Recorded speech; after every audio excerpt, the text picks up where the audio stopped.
Have you ever noticed that the moment you stop chasing someone, something changes?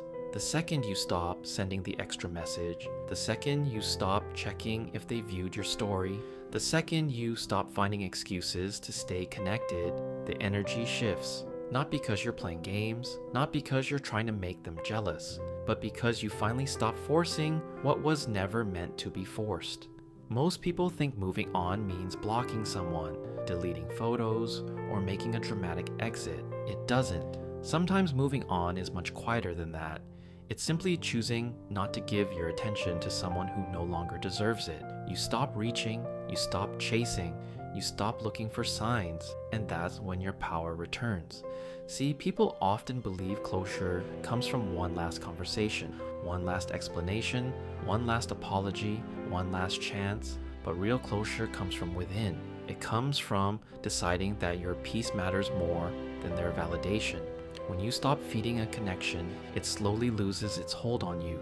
And strangely enough, that's often when the other person starts to notice. At first, they don't pay attention. Then, they become curious.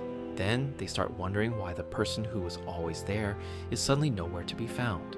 Because absence has a way of speaking louder than constant presence. They remember the effort you gave. They remember the support they took for granted. They remember the version of you that always showed up. And now that version is gone. The beautiful thing is that you don't have to announce your departure.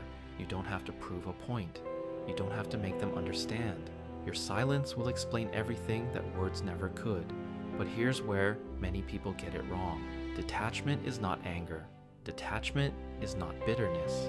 Detachment is not revenge. Detachment is peace. It's realizing that not everyone is meant to stay in your life. It's understanding that your worth doesn't decrease because someone failed to recognize it. And it's choosing yourself without needing anyone else's permission. The strongest move isn't making them miss you.